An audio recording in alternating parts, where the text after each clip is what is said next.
शुरू कर जाएगा। इसमें किससे संबंध, कोणीय वेग और रेखीय वेग, इनको अपन क्या कहते हैं सबसे पहले देखिए। कोणीय वेग मतलब इसको अपन क्या बोलते हैं, ओमेगा। रेखीय वेग मतलब इसको अपन क्या बोलते हैं, जिसको अपन v कहते हैं, केवल वेग भी कह सकते हो। इसलिए देखो सबसे पहले अपन चित्र बनाएंगे। अभी मैंने लिखवाया ना, मैं क्या लिखवाया हूँ कि कोई कण समय t पर बिंदु a पर है, ये लिखो करेंगे।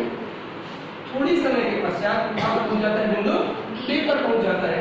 तो यहाँ से यहाँ तक की जो दूरी है इसको अपन मान लेते हैं रेखीय दूरी, अपन इसको बोलेंगे डेल s। यहाँ पर जो विस्थापन है इसका विस्थापन क्या कहलाता है, डेल थीटा, इसको बोलते हैं कोणीय विस्थापन।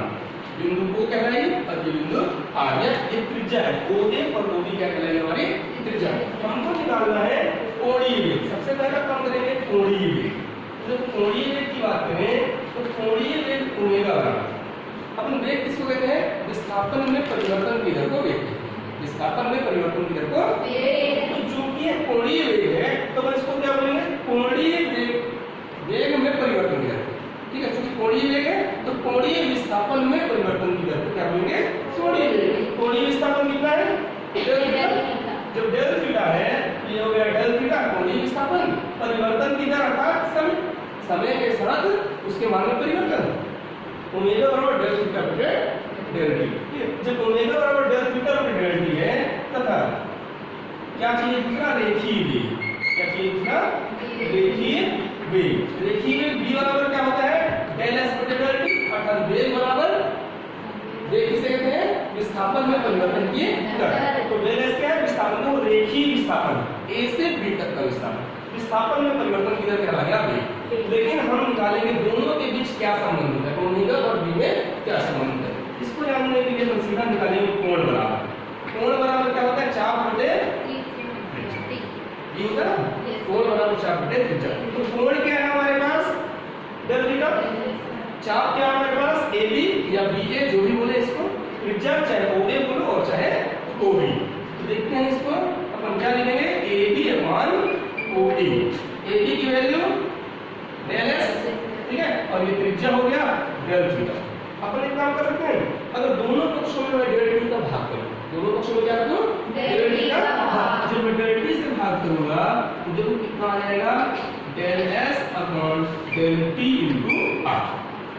Del s upon del t को क्या कहते हैं, वेग कहते हैं या रेखीय वेग कहते हैं। मतलब इसकी वैल्यू क्या होगी, और del theta upon del t को क्या कहते हैं, ओमेगा। इन दोनों की वैल्यू रख सकते हैं। जब इन दोनों की वैल्यू रखेंगे ना तो हमको ये मिल जाएगा ओमेगा, यहाँ पर मिलेगा v अपॉन r।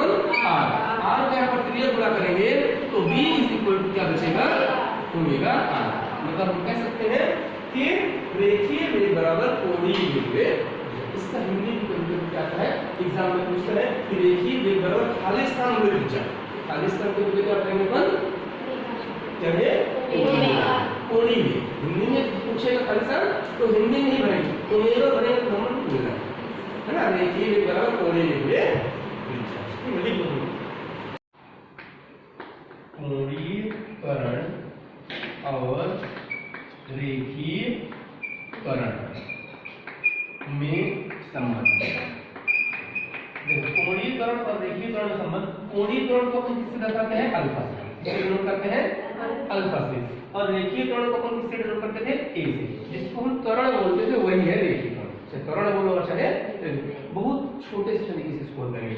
अभी हमने क्या पढ़ा, देखो हम जानते हैं कि, क्या जानते हैं, अभी क्या करें, v is equal to omega, ये पढ़े ना अभी। अब इसके अलावा हम देखते हैं दोनों पक्षों का t के सापेक्ष अवकलन करने का। क्या करेंगे, t के सापेक्ष अवकलन करने पर। तो यहाँ लिखेंगे t के सापेक्ष अवकलन करने पर, अवकलन करने पर। अगर मैं t के सापेक्ष अवकलन करूं तो यहाँ पर v अपॉन t तो लिखूंगा नहीं, क्योंकि इसको dv अपॉन dt लिख सकता हूं। क्या लिख सकता हूं मैं, dv अपॉन dt। तो यहाँ पर क्या लिख सकते हैं, d अपॉन dt, और किसका करना है, ओमेगा r। लेकिन r क्या था, जो हमने चित्र बनाया था उस चित्र में r क्या थी, उसकी त्रिज्या थी। r क्या थी, इसकी त्रिज्या। जो ये r त्रिज्या है तो ये तो बदलेगा है नहीं, कि बदलेगा नहीं, बदलेगा ना, यह नियत राशि है। इसलिए r को यहाँ से किनारे कर दो, r बाहर आ जाएगा, d ओमेगा अपॉन dt यहाँ पर है dv अपॉन dt और del v upon del t कह सकते हैं। Del v upon del t क्या है? v क्या है? v क्या है? अब ये क्या कहलाएगी? वेग में परिवर्तन की दर, और वेग में परिवर्तन की दर को क्या कहते हैं? त्वरण कहते हैं। यहाँ पर क्या है? ओमेगा क्या है? वेग है, लेकिन कोणीय वेग है, तो कोणीय वेग में परिवर्तन की दर, और जो कोणीय वेग में परिवर्तन की दर है वो क्या कहलाएगी? कोणीय त्वरण। क्या कहलाएगी? कोणीय त्वरण। तो यहाँ पर हम लिखेंगे परंतु del v upon del t is equal to a और del omega upon del t is equal to alpha. इसको क्या बोलते हैं? रेखीय त्वरण। इसको क्या बोलते हैं? रेखीय त्वरण। और ये क्या कहलाता है? कोणीय त्वरण। ये दोनों चीजें आ गई। अगर इस चीज को मैं इस जगह पे मान रखूं तो ये क्या कहलाएगा? a is equal to r alpha. चाहे a is equal to r alpha बोलो या a is equal to alpha into, इसको बोलेंगे रेखीय त्वरण बराबर कोणीय त्वरण से। ठीक है। आवर्त काल क्या होता है? आवर्त काल क्या होता है? जैसे कि ये कोई वृत्तीय मार्ग है जिसका केंद्र क्या है? O। अभी हम कहां पर है? बिंदु P पर है। प्रारंभिक स्थिति हमारी क्या है? बिंदु P पर है। लेकिन जब मैं इस वृत्तीय मार्ग पे चलूंगा, अर्थात इस कण को इस वृत्तीय मार्ग पे घुमाएंगे और यह जितना भी समय लेगा वापस अपने ही जगह पर आने में, वापस अपने ही जगह पर आने में जितना भी समय लेगा उस समय को हम लोग बोलते हैं आवर्त काल। अर्थात किसी भी कण द्वारा वृत्तीय मार्ग में एक चक्कर पूरा करने में जो समय लगता है, एक चक्कर पूरा करने में जो समय लगता है उसे हम क्या कहते हैं? आवर्त काल कहते हैं। इसे किससे प्रदर्शित करते हैं? t से प्रदर्शित करते हैं। दूसरी चीज होती है आवृत्ति। ये कण P है, यह एक सेकंड में इस मार्ग का कितना चक्कर लगाएगा? जो मार्ग इसमें बनाया गया है वृत्तीय मार्ग, इस वृत्तीय मार्ग में कण P एक सेकंड में कितनी बार घूमती है? जितनी बार वह एक सेकंड में घूम जाएगी उसकी संख्या को हम क्या बोलेंगे? आवृत्ति। उसकी संख्या को हम क्या बोलेंगे? आवृत्ति। तो आवृत्ति क्या कहलाती है? वृत्तीय मार्ग में किसी कण द्वारा एक सेकंड में कुल चक्करों की संख्या, जितने फेरे लगाती है वो कहलाती है आवृत्ति। इसे हम न्यू से भी डिनोट करते हैं, इसे f से भी डिनोट कर सकते हैं और n से भी डिनोट कर सकते हैं। अब इन दोनों के बीच संबंध कैसे आएगा? अगर मैं बात करूं संबंध की, तो देखो अभी हमने बताया कि आवृत्ति बराबर क्या होता है? 1/8 आवर्तकाल। 1/8 आवर्तकाल मतलब एक चक्कर लगाने में जितना लगा समय था वो आवर्तकाल था।